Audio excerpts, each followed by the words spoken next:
Lanata is a dickhead, so a dickhead. ¡Cabeza! ¡No!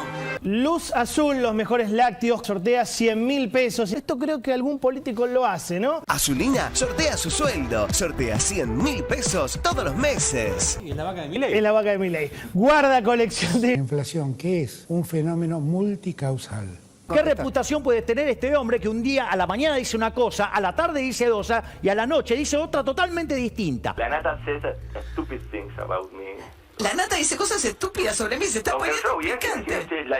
yesterday, yes. Ah, It was like that. ayer dijo... And I don't care. Y no me importa It's nada. No me importa la opinión de la Nata. Está picante el canciller en inglés, es más picante que en castellano. I think that Lanata is a dickhead, so, and I don't I think la Nata is a dickhead. dickhead. No sé, me perdí ahí, ¿eh? Bueno. Creo que la Nata es... ¡Cabeza! ¡No!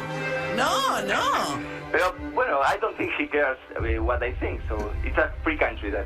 ¿Dijo lo que dijo? Dije, yo estoy siendo censurada en mi traducción porque... Vos estás siendo censurada, no te censures. Me estoy País libre. autocensurando. Señores, muy bienvenidos. ¿Cómo Jonito, le va? ¿cómo estamos? ¿Qué dice? ¿Todo en orden? ¿Cómo anda? ¿Todo Bien. tranquilo? ¿Cómo andamos, Johnny? ¿Cómo es el insulto que me gusta?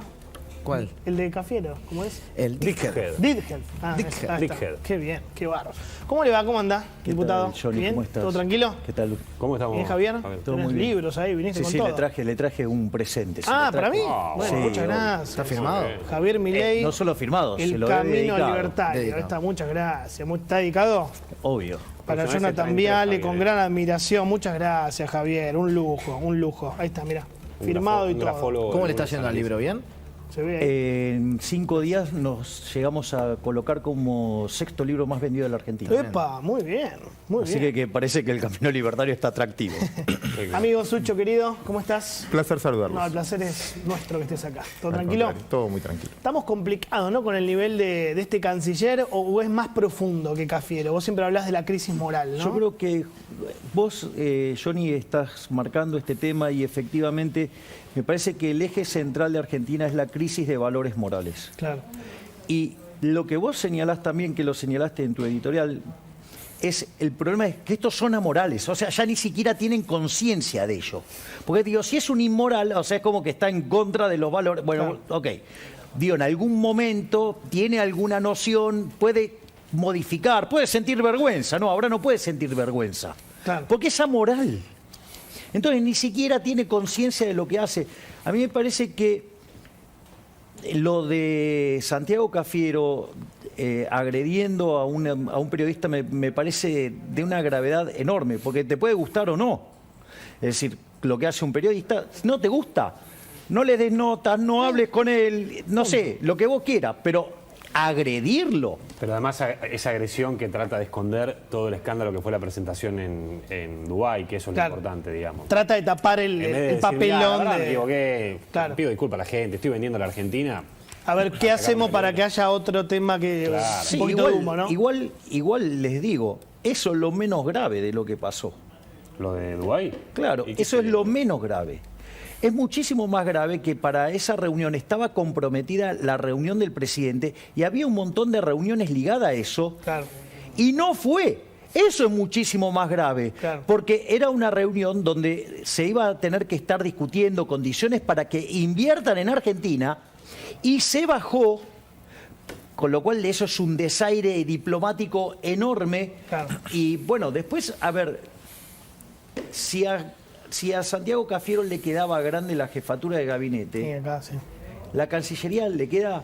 Pero yo te lo hago al revés. ¿A quién no le queda grande algo en este gobierno? A Cabandier no le queda grande ambiente. A Gómez Alcorta no le queda gigante el Ministerio de la Mujer. A Lamens no le queda gigante turismo. ¿Quién está capacitado A para Guzmán. su cargo? Bueno, Guzmán, Bueno, ni es hablar, un- no es sé. un- es Aníbal un- Fernández. Es un gobierno de incompetentes y eso, digamos, ellos se encargan de reafirmarlo con cada acción de gobierno. Entonces, en ese sentido, te diría que no me sorprende, pero hay algunas cosas que vos las tenés que respetar. Me imagino, o sea, si fue tan malo como jefe de gabinete, que es algo que está más, digamos, vos lo podés tener más a la mano, imagínate Cafierito, digamos, con temas vinculados a las cuestiones internacionales. Por eso, digamos, o sea, Rusia invade Ucrania y tarda 5 días. Sí, no hablan nunca de la guerra. Claro. Ahora, un tema que tocaste que es interesante. Vos estás armando un gabinete, en teoría, ¿no? Tu gabinete si fueras No, presidente. en teoría no. Lo estás armando. ¿Ya lo tenés? realmente. Ya lo tenés. ¿Tenés tu gabinete?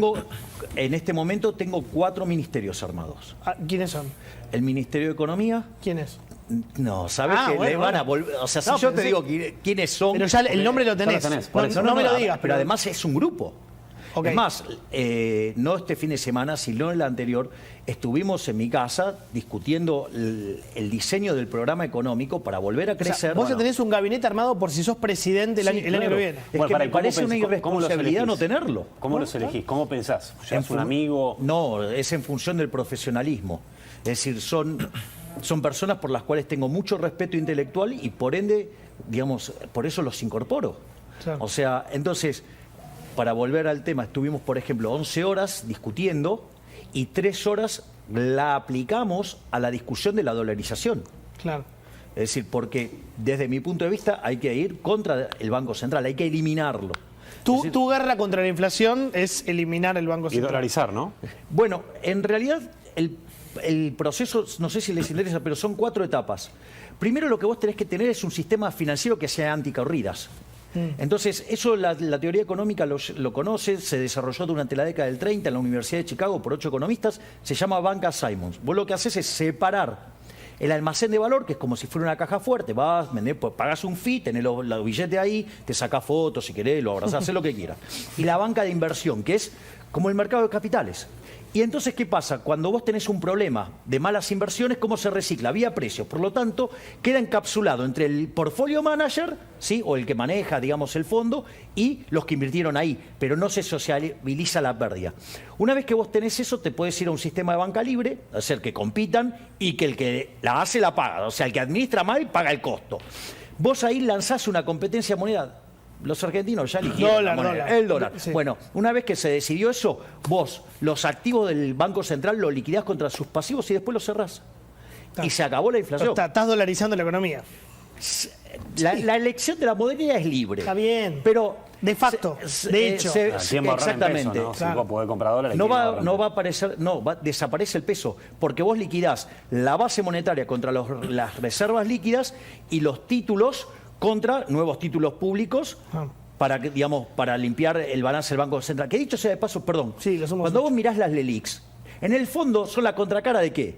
De la deuda, que debería haber tomado el gobierno. ¿Qué hace el gobierno? Agarra, financia el déficit fiscal con emisión monetaria. ¿Y con qué lo rescata? Con deuda corta, con LELIQs. O sea, una locura, algo demencial. Bueno, por eso originalmente, en condiciones normales, debería haber sido ¿qué? Deuda pública. Por eso va contra deuda pública. Sucho, bienvenido, amigo, de vuelta. contrario.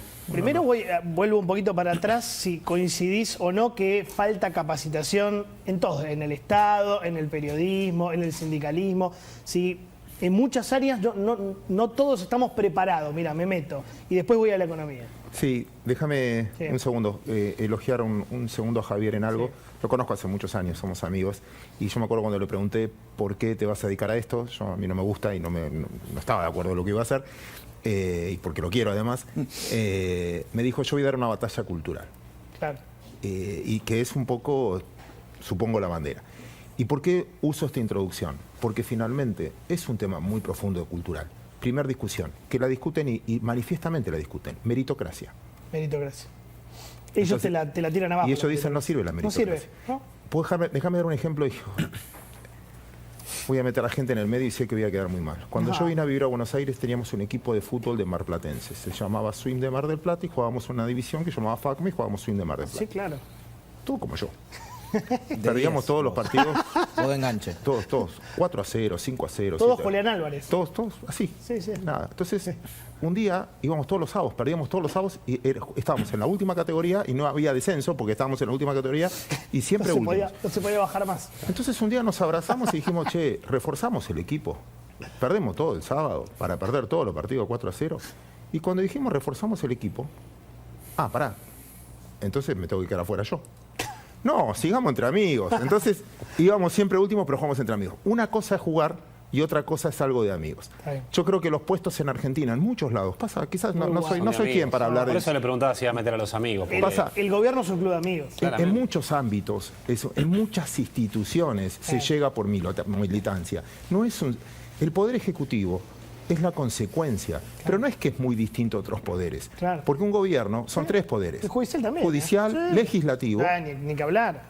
Sindicatos, medios, el problema argentino es mucho más profundo, no hay concurso cultural, para nada, digamos. institucional, donde el mérito es el segundo plano, el profesionalismo es el segundo plano. Pero nunca habíamos Llegás por llegado a que militancia. un presidente diga que el mérito no sirve, ¿no? Eso fue muy profundo. Pero agarrá cualquier institución, desde el PAMI hasta lo que fuera, ¿cómo son esos nombramientos? Claro. Entonces pero también es culpa del resto de la sociedad como Casa Tomada o lo que fuera. Entonces, en un artículo que robaba material de un libro del papá de él, de Tomás Bulat, que estamos como somos, yo hacía una pregunta también socialmente, ¿no? Cuando uno, por ganar un contrato coimea, por elude, etcétera, también viene la de una batalla sociedad... entre el lobo ventajero y el lobo trabajador. Exacto, el que más y el punto es, creo que Argentina, y bueno, vos lo hacés, sé que Javier lo hace de buena leche, Santi, Lucas, todos, en el fondo es una batalla cultural, donde vos tenés que decir, el mérito vale la pena. Perdóname, o sea, yo le tengo que educar a mis hijos... Todos tenemos un lobo ventajero adentro y un lobo trabajador, y a veces gana uno, a veces gana el otro. Sí, pero déjame decir algo en eso, porque vos también sentís que ese lobo ventajero de algún modo lo tenés que sacar porque decís, es un desastre. O sea, hoy se gasta muy mal, en el Estado, Javier corrigió, pero se gasta muy mal. O sea, no solamente es alto, gastan mal. Entonces vos decís, ¿por qué me están matando todo el tiempo? El lobo ventajero es el que compra Blue, es el que trata de pagar menos impuestos. Pero vos decís, yo quiero pagar menos impuestos porque también lo que hacen es un desastre. Porque yo pongo un montón y no me vuelve nada. Exactamente, si fuera distinto, quizás la gente estaría más propensa. Gracias, Santi, en las clases, ¿no? En la facu, siempre preguntaba, ¿el supermercado mató al almacenero? Sí. ¿Y usted dónde hacen las compras? No, ¿por qué no compran en el almacén entonces directamente? Entonces, porque me queda más cerca. Claro, cada una de las actitudes es cómo somos nosotros al respecto. Y también uno deja que hagan. Uno en algún momento te van a dejar cuando reaccionás. ¿Cómo negocia un gobierno generalmente o cualquiera? Te voy a sacar hasta que al día que reaccionás, basta. Claro. Entonces, mientras que vos te dejás, los tipos avanzan. Es que esta es una sociedad que se deja. Sí, ahí yo quiero volver sobre el punto que levantó Sucho, que es muy importante. Porque me gusta mencionarlo acá, porque es el eje central. Si vos te fijás, la batalla es moral. Es decir, la batalla cultural es cargar de moral al diseño de la política. Si vos te fijás mis distintos discursos en la Cámara, mi primer argumento siempre es de índole moral. Ejemplo, ¿por qué estoy en contra de tomar deuda? Porque es inmoral. Porque implica cargarle la fiesta presente ¿a quién? A los que no votaron, a nuestros hijos, a nuestros nietos, a los que nos nacieron. Tengo 1 minuto 50 segundos antes de que arranque Alberto y necesito que hablemos de esto en 1 minuto y 49 segundos. ¿Va a servir esto que va a anunciar ahora Alberto, la guerra contra la inflación? No va a servir porque, digamos, es la vieja receta que se viene probando desde el 2800 a.C. y siempre fracasó. Y si hay un lugar donde fracasó esa receta, es justamente en Argentina, porque desde que tenemos Banco Central, que Nacional y Popular, primero en 1935 mixto, después a partir de 1946 Nacional y Popular, que tenemos inflación, ¿sabés qué? En el único periodo que no hubo inflación fue cuando no había controles de precios, que fue durante la convertibilidad, justo cuando el dinero era endógeno. Y va a anunciar controles. Queda 1 minuto con 14. Se viene un fondo de estabilización. Lo que quieren hacer es, van a subir ciertas retenciones y con eso van a generar un fondo de estabilización, ampliar la canasta de precios cuidados. Eso es un poco lo que se viene en el discurso. Espera, que nos queda 1 minuto. Sucho, en este minuto que te queda. En 30 segundos, nada más que lo vengo repitiendo. Sí. En todos los países del mundo desarrollados, quien maneja la inflación es su Reserva Federal o su Banco Central, porque ya reconocieron hace años que es una base monetaria.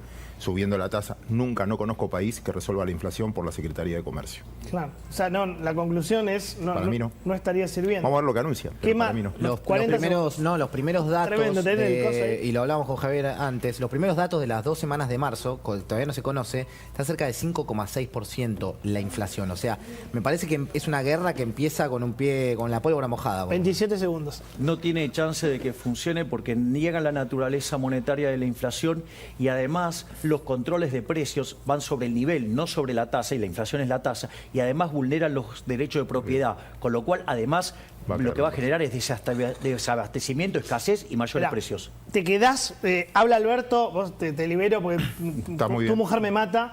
Está muy bien. Andá tranquilo, vos te quedás. Sí, yo me quedo. Escuchamos a Alberto, dale. Querido pueblo argentino, anoche hemos dado un paso muy importante para empezar a solucionar otro de los enormes problemas de los que tuvimos que hacernos cargo. El Congreso de la Nación convirtió en ley el acuerdo que firmamos con el Fondo Monetario Internacional. Ha sido, a mi juicio, un momento histórico. Por primera vez, la refinanciación de una deuda con el Fondo Monetario Internacional se discute y se aprueba en el Congreso. Fue una decisión de mi gobierno que me enorgullece. Nunca más un presidente podrá endeudarse a espaldas de los argentinos y de las argentinas. Es también un día especial porque llegamos a esta ley con el consenso de legisladores de distintas fuerzas políticas que lograron encontrar un punto de acuerdo para responder con responsabilidad democrática a una situación que así lo requería. El acuerdo obtuvo una abrumadora mayoría en las dos cámaras del Congreso, pero llegamos hasta aquí también con el consenso y el apoyo de gobernadores y gobernadoras, empresarios, sindicatos, organizaciones sociales y dirigentes de muchos sectores que comprendieron la gravedad del momento y unieron su esfuerzo para hacerlo posible. A todos, a todas, mi sincero reconocimiento. Una vez más, la convicción y el trabajo responsable ha servido para superar desafíos que se nos imponen. Así lo hicimos también cuando debimos enfrentar la pandemia, cuidando la salud de los argentinos y argentinas y llevando adelante el plan de vacunación más grande de la historia. Hoy el mundo observa el enorme esfuerzo que fuimos capaces de hacer.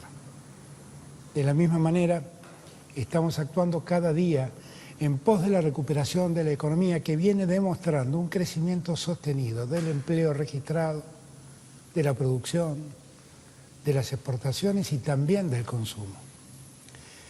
Nos ha tocado gobernar en un tiempo y en un contexto muy adverso. Hemos podido superar los obstáculos que se nos han ido cruzando, sabiendo que lo hemos logrado, pero que muchos obstáculos todavía tenemos que cruzar. Tengo la certeza de que hoy, en este mismo momento, estamos enfrentando un momento bisagra de la historia argentina y mundial. Me doy cuenta que hoy se suman nuevas tensiones a viejos desafíos que no supimos o no pudimos encarar. La inflación es un fenómeno histórico en la Argentina, casi una maldición con la que muchos y muchas hemos crecido. Ha sido un callejón recurrente del que pareciera ser imposible salir. Hemos visto paquetes, planes, grandes anuncios y también los vimos fracasar una y otra vez. Llevamos 10 años consecutivos con una inflación de 2 dígitos. Cuando asumí mis funciones en diciembre de 2019, Argentina registraba una inflación que orillaba el 54% anual. En el 2015, quien me precedió en la presidencia, aseguraba poder resolver el problema de la inflación de un día para el otro. Aseguraba que era muy sencillo hacerlo. Lo cierto es que se equivocó. Profundizó notablemente el problema y dejó su cargo, revelando una inflación anual promedio de casi el 41%. Resolver el problema de la inflación en Argentina nos exige revisar nuestra experiencia, comprender la complejidad que tiene y darnos un camino de salida en el que todos nos comprometamos. El acuerdo que alcanzamos con el Fondo Monetario Internacional nos permite comenzar a ordenar las variables macroeconómicas centrales en la lucha contra la inflación, que es, como lo decimos siempre, un fenómeno multicausal. Para atacarla debemos acumular reservas, mejorar el crédito público, desacoplar los precios internos de los internacionales, trabajar sobre las políticas de ingresos y precios al mismo tiempo y tomar una batería de medidas en las que múltiples actores son imprescindibles. Este punto de partida nos permite que Argentina pueda contar con más reservas y calmar las expectativas de devaluación que algunos generan solo mirando su propio provecho.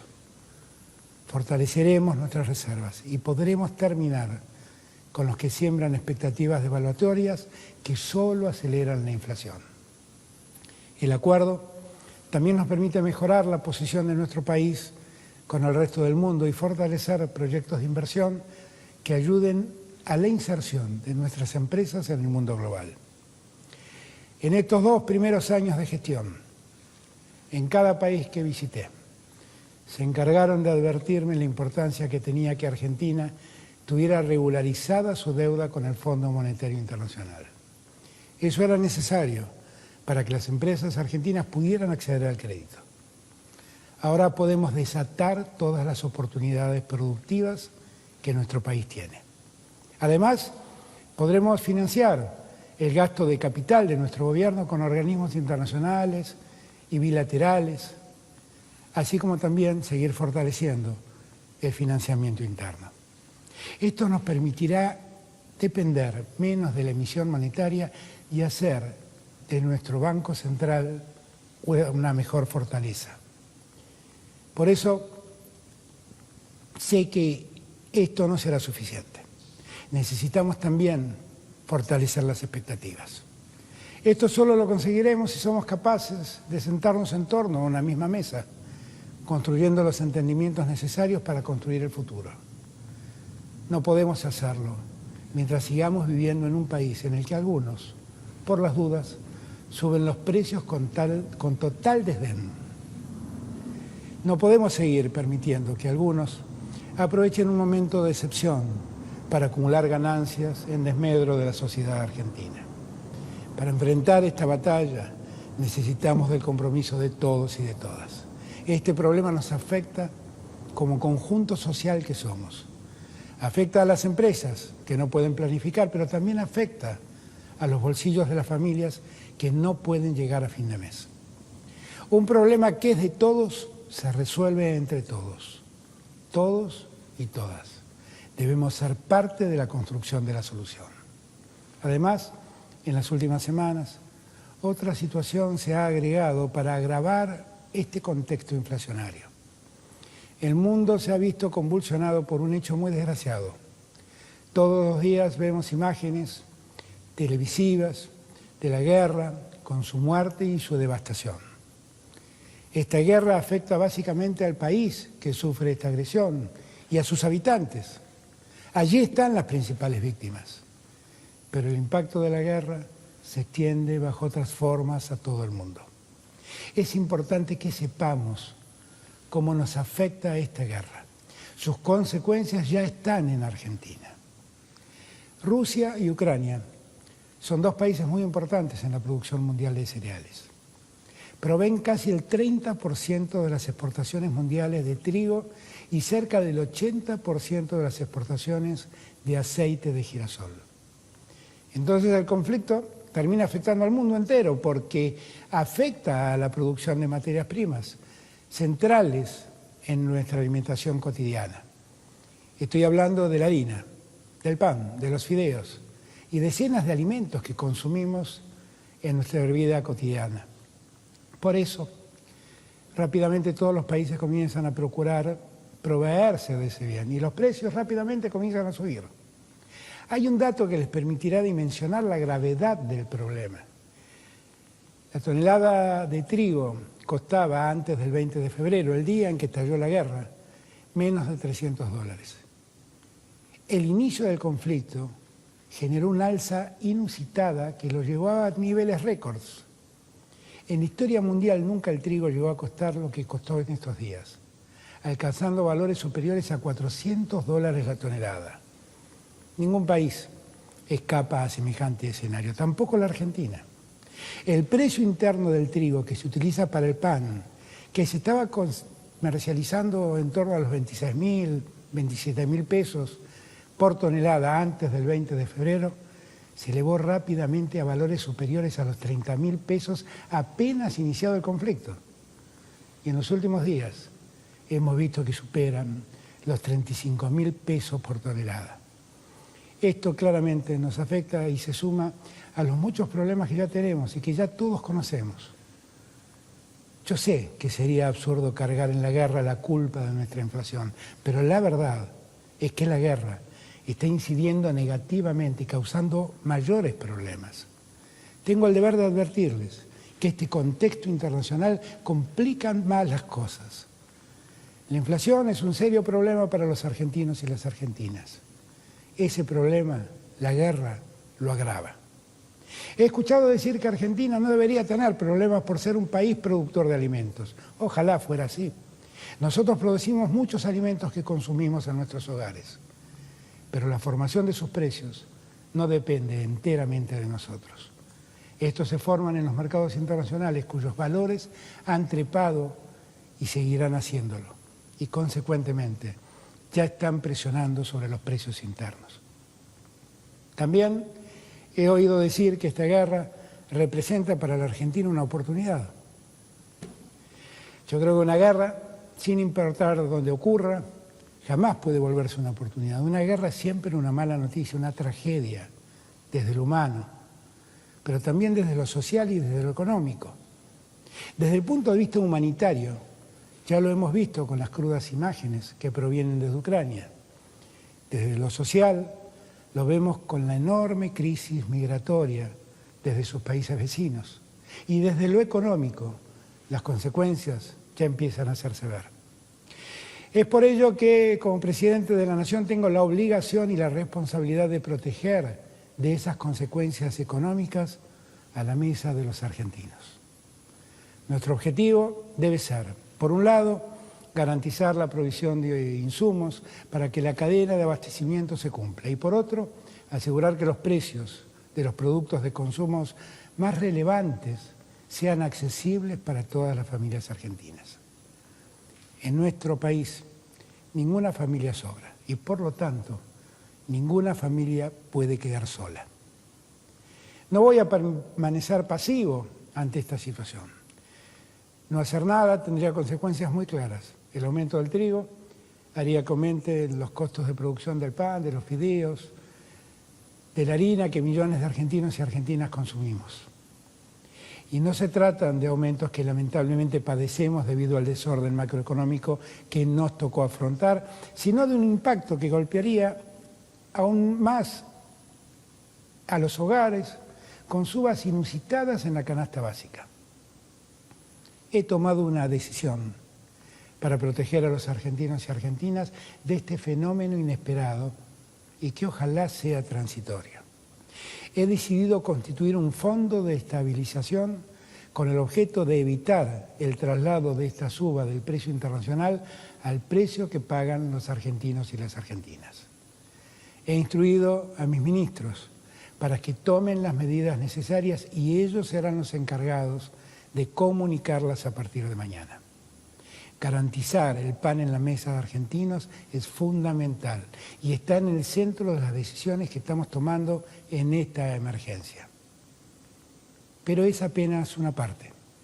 He decidido que el Gabinete Económico se concentre desde este momento en implementar todas las medidas necesarias para enfrentar la inflación, en particular la que vemos en los alimentos. He dado indicaciones a mis ministros y ministras para que construyan acuerdos con los diferentes sectores, pero que no duden en aplicar todas las herramientas del Estado para fijar y hacer cumplir las medidas necesarias. Ellos y ellas serán los encargados de mantenerlos informados diariamente sobre las medidas que se irán implementando desde este mismo momento. Estamos en una situación extraordinaria que requiere soluciones extraordinarias.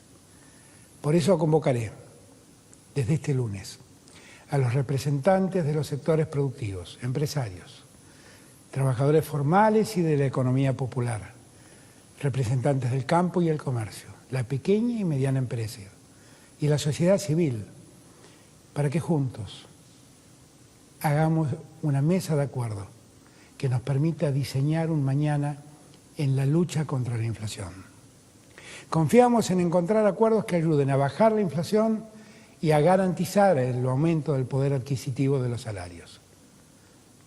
No vamos a dejar de controlar y fiscalizar precios. Vamos a aplicar la ley de abastecimiento si así es necesario. Y vamos a utilizar todos los instrumentos con los que cuenta el Estado para cumplir con el objetivo de controlar los precios. Nuestra batalla hoy es contra los especuladores, contra los codiciosos, contra quienes buscan, aún en situaciones complejas, sacar una renta extraordinaria. Contra los agoreros de siempre, que intentan instalar el sálvese quien pueda o buscar culpables rápidos y respuestas sencillas. No me voy a cansar de decirlo una y otra vez, aquí nadie se salva solo. Escucharé sus propuestas y sus preocupaciones y le transmitiré los caminos que estamos recorriendo. Es hora que cada sector pueda pensar cuál es su contribución a este momento crucial del mundo y de la Argentina. Es el mismo camino que queremos transitar, dialogando con cada gobernador y gobernadora, con cada intendente o cada intendenta, para que las medidas que adoptemos lleguen a cada rincón de la Argentina. Necesitamos luchadores contra la especulación, luchadores contra la inflación en cada comercio, en cada mesa, en cada casa. Esta batalla necesita de cada uno de nosotros y nosotras. Vamos a consolidar nuestras reservas del Banco Central. Vamos a promover la inversión y la producción nacional. Vamos a mejorar el financiamiento de las políticas públicas. Vamos a profundizar el diálogo y la búsqueda de acuerdos para controlar los precios y mejorar los ingresos. Nos pusimos al frente de este problema que nos afecta a todos y a todas. Un problema de todos, como dije antes, se resuelve entre todos. Todos y todas debemos ser parte de la construcción de la salida. Nos pusimos al frente de los problemas en el 2020 y salimos a combatir la pandemia con una campaña de vacunación histórica. Nos pusimos al frente de la recuperación en el 2021 y logramos un crecimiento económico superior al 10% con récords en industria, construcción, turismo, metalúrgica y muchos otros sectores. Después de haber resuelto la deuda insostenible con los acreedores privados y con el Fondo Monetario Internacional, debemos defender nuestro desarrollo social y económico. Por eso hoy también nos pondremos al frente en la lucha contra la inflación. Vamos a defender y proteger la mesa de las familias argentinas. Lo vamos a hacer juntos, unidos, entre todos y todas, confiando en nuestra fuerza y en nuestra perseverancia. Sabemos el rumbo y estamos en el camino correcto. Aunque tengamos que atravesar tiempos difíciles, vamos a construir de una vez y para siempre esa Argentina que soñamos. Buenas noches. ¿No? Lo miro a Pablo que está ahí, ya voy en el pase, tengo que tenerlo 2-3 minutos de tanda muy cortito. Javier, ¿te vas a quedar? Sí, me quedo. ¿Qué tenés ahí en el Tomé notas de la cantidad de barbaridades que señaló el presidente de la Nación. Mostrá cámara, Digo, estos son, todo eso es lo que anotaste del discurso. Sí, son todos los errores que cometió a lo largo del discurso. Pero no fue tan largo. No, bueno, pero tiene una productividad fenomenal para cometer errores. Es más, hay algo que es muy divertido. Dice esto como un fenómeno histórico. Y claro, mientras que tengamos un presidente que sigue diciendo estas estupideces, vamos a vivir con la inflación como un calvario de por vida. Bueno, quédate. Meto 2 chivos, no hay corte, voy con Pablo. Meto 2 chivos y voy con Pablo. Ese que está ahí es Kachanowski, ese que está ahí es Tetaz, este que está acá es Milei, todo con el señor Pablo Rossi. Ya ahora, un lujo, lo vamos a tener en el pase con el gran Pablo. Luz Azul, los mejores lácteos, quesos y picadas, sortea 100.000 pesos. Y como escuchaste, Azulina, la vaquita de Luz Azul, sortea su sueldo. Esto creo que algún político lo hace, ¿no? ¿Cómo haces para participar? Mirá.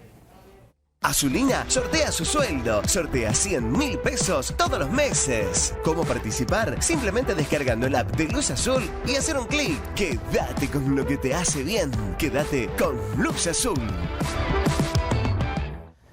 Tiene algo, ¿no? Sí, es la vaca de Milei. Es la vaca de Milei. Guarda colección de viñedos. No quiero decirlo yo, no lo quiero que lo diga mejor Javier Milei. Mira, ya está sentado Martín Tetá, es un lujo esta noche. No, la con verdad. economistas impresionantes. Si no le sacamos punta a la economía esta noche, pero escúchame. Ya está Roberto Kachanowski, ya viene José Luis Espert, llega Nicolás del Pino, el titular de la Rural, para... Che, ¿qué es esto del Fondo de Estabilización? Bueno, pregúntale a Pino. Bueno. Sociedad Rural. Pero, a ver, Javier... ¿Qué hace así, Pino? Me mira. Javier, querido, ¿este hombre conoce la inflación? ¿Sabe de lo que habla cuando habla de inflación? Mira, antes cuando era opositor del gobierno de Cristina, parecía que él entendía la naturaleza monetaria de la inflación y en sus declaraciones lo hacía.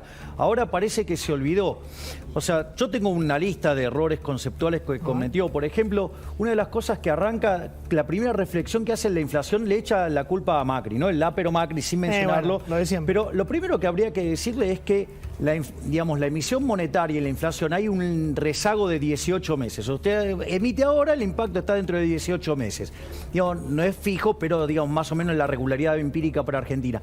Si este gobierno lleva 26 meses, la culpa no es de Macri, la culpa es de este gobierno, primer punto. Segundo punto, si sigue con esta idea de que la inflación es multicausal, sí, ¿sabe cuáles son las multicausas? Son las distintas causas por las cuales usted emite para incrementar la cantidad de dinero. Esas son las multicausas. Yo leí ahí un meme, Johnny, Javi. Son 12 causas. La emisión de enero, de febrero, de marzo, Claro, de abril, de mayo, de junio. ¿Emitieron más de 2 billones de pesos el año pasado? Bueno, de hecho, la base monetaria la incrementaron en un 100%.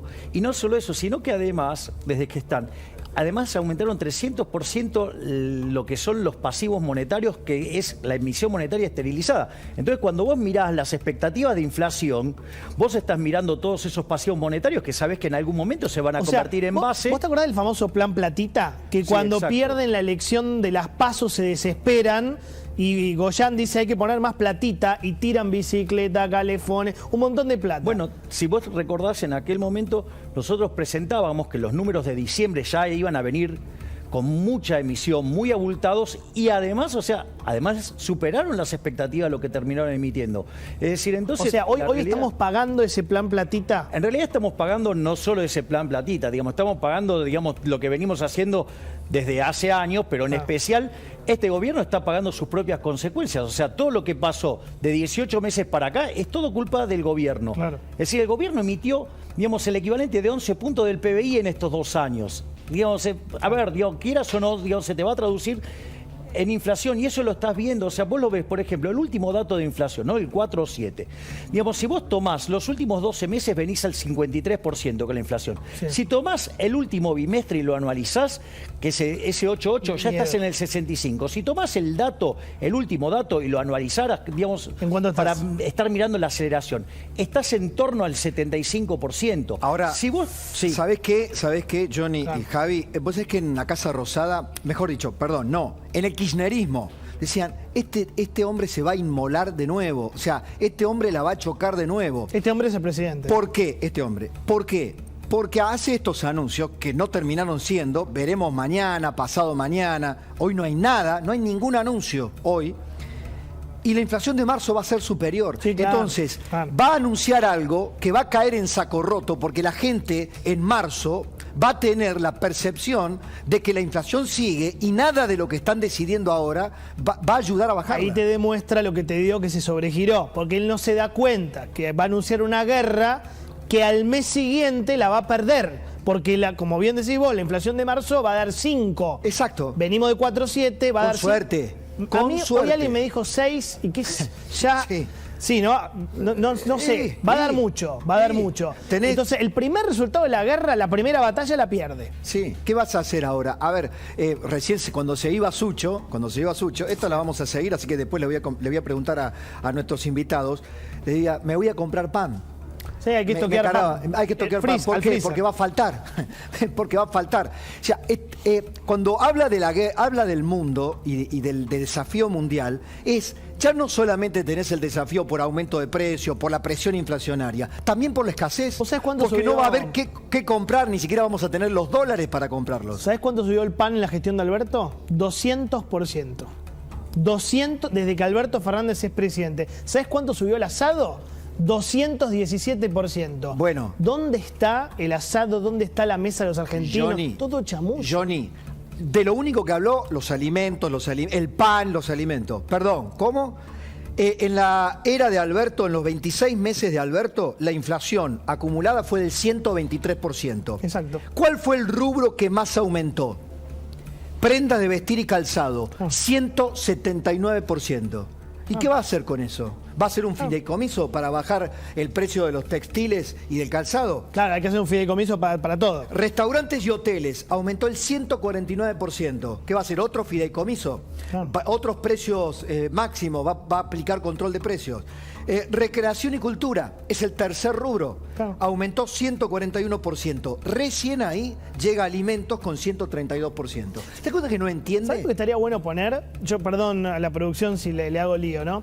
¿Vos te acordás ese histórico archivo de Alberto en TN? Sí. Cuando va y dice, el control, la cámpora, lo que decía Javier. Claro. Cuando estaba de opositor. Pero dígales, a Cristina, dígale a Moreno que deje arreglar con los supermercados. ¿Te acordás de eso? El control de precios no sirve para nada. Mira, lo tenemos, fíjate. Dale. La presidenta percibe que tirando la cantidad de dinero que ha puesto ayer en el mercado en favor de los planes sociales, va a haber lo que siempre ocurre, un aumento de la demanda, una retracción de la oferta y un incremento de los precios. Entonces, ¿cómo lo resuelve? Lo resuelve mandando a los chicos de la cámpora, a los militantes de la cámpora, a controlar a los comercios. Pero, presidenta, dígale a Moreno que deje de arreglar con los supermercados, que es donde hay un problema. Y además hable con Mercedes Marcó Alpón, porque el problema es que usted no tiene en cuenta la cantidad de dinero que ha emitido y que no ha tenido respaldo, y eso ha sido una causa generadora de inflación enorme. Claro, ese es por ahí. ¿Por qué no manda a la gente de la cámpora a controlar el Banco Central? ¿Y cómo emite el Banco Central? Por ahí se lo cuentan, por ahí no. Brillante este señor. Tráiganlo a ese economista. ¿Cómo se llama ese? Sí, esa era la versión, digamos, de Alberto Fernández que recitaba Friedman. Ahora se olvidó. No, pero tía, hay que mandar a la cámpora, al Banco Central, al señor Pese, para ver cuánto está emitiendo. No es mala. Pero a ver, hablemos un poquito. Ya que Alberto Fernández dijo zaraza, la verdad que este hombre en serio, sin apoyo político, con la oposición, lo voy a hablar con Esper, lo voy a hablar con Martín Tetaz, ¿la oposición hasta cuándo lo ayuda? Vos hablaste del tema, porque yo los venía viendo, muy interesante la mesa que habían armado. Explicó Javier cuál sería su idea de la... Ahora, una dolarización como respuesta al colapso de la demanda de dinero, Javier, ¿es imposible? No, desde mi punto de vista no, o sea, porque de última estaría además manifestando las preferencias de los individuos. Es decir, los individuos ya decidieron que su moneda no es el peso. Y querer corregir otros problemas vía la inflación, o sea, vía la emisión monetaria, es, querer corregir un problema con otra herramienta. O sea, el problema de la inflación, que tiene que ver con la pérdida del poder adquisitivo del peso, tiene que ver con problemas en el Banco Central. Ahora, los otros problemas de los que después deriva la emisión monetaria se arreglan atacando los otros problemas. Si mi problema es que yo emito dinero para financiar el déficit fiscal, yo tengo que atacar el déficit fiscal. Y querer corregirlo con la emisión monetaria lo único que hace es cargarle ese ajuste sobre los que menos tienen, porque son los más perjudicados con la inflación, al margen de la distorsión que genera en el sistema de precios y lo que se pierde en términos de crecimiento económico. Por lo tanto, y la realidad es que, la verdad que desde que tenemos Banco Central en 1935 era mixto, pero a partir de 1946 se lo nacionalizó. La verdad es que ha sido una verdadera plaga, y en el único momento que no tuvimos inflación fue durante la convertibilidad, porque la cantidad de dinero, la oferta monetaria, estaba determinada endógenamente por la demanda de dinero. Javier. Entonces, pasado que se limpió la distorsión de precios de las dos hiperinflaciones posteriores, a los 18 meses ya no había más inflación. A partir de 1993, Argentina es el país con menos inflación del mundo. Ahora, si esto no sale bien, ¿qué inflación vamos? Yo lo leí a Kachanowski, después le va a preguntar Pablo, que hablaba de 3 dígitos, que es una posibilidad, dijo él, así no me... de 3 dígitos. ¿Es una posibilidad? Es una posibilidad, porque fíjate esto, cuando vos, por ejemplo, los procesos de devaluación, inflación, están liderados por una caída en la demanda de dinero, ¿cómo vendría a ser la lógica? Se te cae la demanda de dinero, te atacan el tipo de cambio, o sea, atacan la moneda, ¿sí? Eso hace saltar el precio de los transables, eso se manifiesta en la suba de los precios mayoristas, después los minoristas y después lo que tiene que ver con los salarios. Y esa es la dinámica que se te describe en la inflación. O sea, Como vos tenés... no sería una locura una inflación de 100%. No, es que ahora es lo que voy a decir esto. Entonces, ¿qué pasa? Vos no lo estás viendo, el primer impacto, porque no se va sobre el tipo de cambio oficial, sino que se va sobre la brecha. Pero ¿cuál sería entonces el primer impacto? Entonces el primer impacto lo ves sobre los transables. Ejemplo, lo podemos mirar en los alimentos. Claro. Sí, digamos que es un típico transable de Argentina y que tiene impacto fuerte sobre la canasta. Entonces vos fíjate, 7,5. Eso anualizado está arriba del 130%, es 135%, ponele redondeándolo. Pero vos tenés una brecha del 100%. Cuando vos corregís por la brecha, que es inflación reprimida, la inflación en alimentos, que es el leading indicator, o sea, el que va primero, ¿sí?, estaría viajando arriba del 300%, o sea, en el orden del 340%. O sea, la posibilidad de la inflación en 3 dígitos es un dato. Claro, pero acá ya está el pero la guerra. Bueno, está bien, pero esa es otra gran mentira. Hay 2 mentiras. Hay una que tiene que ver, primero, que los impactos de la guerra todavía no se sintieron en los precios domésticos, o sea, porque además estos son precios de febrero. Claro, digo, sí, claro. Entre otras cosas. Claro. El IPC que dio ahora. Claro, exacto. Sí. Ese es, el primer punto. El segundo punto es, vos el impacto lo tienes hoy y va tardando tiempo en ir desarrollándose esa suba de precios. Pero no solo eso, después hay otra mentira más, eso no tiene por qué ser inflacionario. Supongamos lo siguiente, sube el precio de todos los productos vinculados a la harina, al pan y todo. Bueno, sube. Y sucede que tenemos unos consumidores absolutamente cabrones, pero no quieren dejar de consumir ese producto. ¿Qué pasa ahí? Vos vas a gastar más en ese producto, por ende tenés que gastar menos en otro, con lo cual vas a tener presión a la baja en el resto de los precios. Es decir, en un país que no emitió dinero, no tiene ese problema. Ahora, ¿qué es lo que pasa? Vos vas a tener inflación, sí, solo si tenés convalidación monetaria. Es decir, para que el precio que tenga que bajar no baje, entonces el otro sube más que proporcionalmente. Ahora, ¿cuál es el problema que tiene Argentina? Argentina es que viene emitiendo duro y parejo en los últimos 26 meses, desde que agarró este gobierno, no para de emitir. Entonces, ¿cuál es el problema? El problema es que la convalidación monetaria ya existió. Entonces, no es un problema que viene de afuera, es un problema del desastre monetario que viene haciendo este gobierno desde que asumió.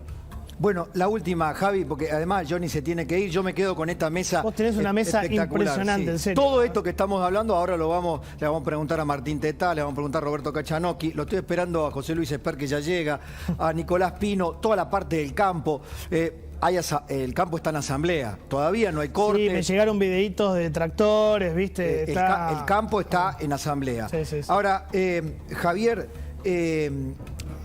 yo lo escucho al gobierno decir que ya va a ir por la mesa de los argentinos, por los precios, cuidado, por todo lo que ya ha hecho y ha fracasado. ¿Qué margen político crees que le queda a Alberto Fernández? ¿Qué margen de credibilidad para tomar una medida de tipo financiero-monetaria? Te voy a preguntar de otra manera. ¿Qué hace durante estos 2 años, por ejemplo, con la bola del ELIX? Con lo que se llama el déficit cuasi fiscal, la basura bajo la alfombra del Banco Central. A ver, vamos por partes. Todas las políticas que está anunciando, digamos, no son parte de la solución, son parte del problema. Hacer controles de precios, sí, significa ir contra los derechos de propiedad, significa que va a haber desabastecimiento. Va a agravar el problema. O sea, claro, agrava los problemas. Es más, hablar de la ley de abastecimiento es una brutalidad, porque cuando vos pones un precio máximo, ¿sí? ¿Qué es lo que te sucede? Bueno, que tenés un exceso de demanda. Y la ley de abastecimiento es tan loca, ¿sí? Porque vos, por ejemplo, haces un curso de economía básica 1, ¿sí? Hay algo que se llama la ley del precio corto, digamos, o sea, siempre lo que manda es el precio corto. Entonces, digamos, por eso aparece la escasez. No, estos tipos lo quieren arreglar a martillazo que ajuste el brazo largo. Es una cosa verdaderamente disparatada. Por lo tanto, digamos, o sea, implica niveles de violencia que siempre terminan mal, que nunca funcionaron en la historia de la humanidad, nunca funcionaron en Argentina. Ese es el primer punto. El segundo punto, lo que vos decís es, ¿qué puede hacer este gobierno? Mira, una de las cosas básicas cuando vos haces un programa de estabilización para que sea exitoso es que el aumento de ahorro que vos generás con el ajuste tenga como contrapartida un aumento de inversión. Esos casos, digamos, hasta vos podés tener planes de estabilización que sean expansivos. Ahora, ¿qué es lo que pasa? Para eso vos tenés que ser creíble. Y para ser creíble tenés que tener reputación. ¿Qué reputación puede tener este hombre que un día a la mañana dice una cosa, a la tarde dice otra y a la noche dice otra totalmente distinta? Entonces, tiene un problema de diagnóstico, tiene un problema de medidas, carece de credibilidad y de reputación. Nada de lo que haga le va a salir bien, aun cuando quisiera hacer bien las cosas. Creo que no. No más preguntas, señor juez. Me pareció que no. No. Johnny, gracias. No, un placer, querido. Javier, Me quedo gracias. mirando. Gracias, Javier. Un lujo tener tantos economistas.